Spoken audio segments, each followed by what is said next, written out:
ঈদ উপলক্ষে আজকে আমি বিরিয়ানি রান্না করব। এর জন্য মাংস আপনারা তো কম বেশি সবাই জানেন বিরিয়ানি রান্না, তারপরেও আমি এই যে আপনাদের বোঝাই দিচ্ছি আমি কি দিয়ে মাংসটা ম্যারিনেট করেছি।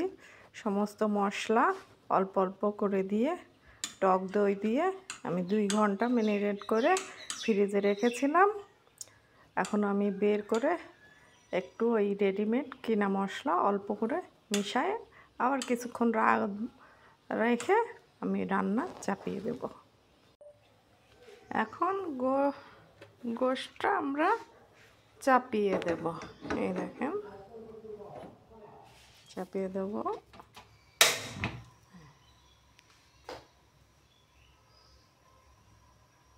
এরপর চালটা ধুয়ে আমরা একটু শুকাতে। এই দেখেন আমি বেরেস্তা তৈরি করছি, আর কিছুক্ষণ পর একে নামিয়ে ফেলবো।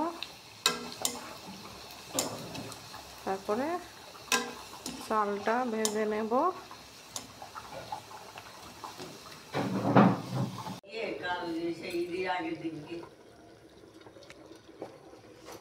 এই যে ভাতটা চাপিয়ে দিয়েছি, ভাতটা যখন অল্প হাফ সিদ্ধ হয়ে যাবে তখন এর ভিতরে গোশটা দিয়ে দিব, তাহলেই আমাদের রান্না কমপ্লিট হয়ে যাবে। এ দেখেন আমাদের ভাত প্রায় হয়ে গেছে। এই যে মাংসটা দিয়ে নাড়া দিয়ে এখন একে আমরা দমে রেখে দেব। দেখেন আমি কিছু আলু ভেজে রেখেছিলাম, আলুটাও দিয়ে দিলাম। আমাদের বিরিয়ানি কমপ্লিট। এর উপরে কিছু বেরেস্তা দিয়ে দেব, দিলে আজকে আমাদের ঈদের বিরিয়ানি কমপ্লিট রান্না।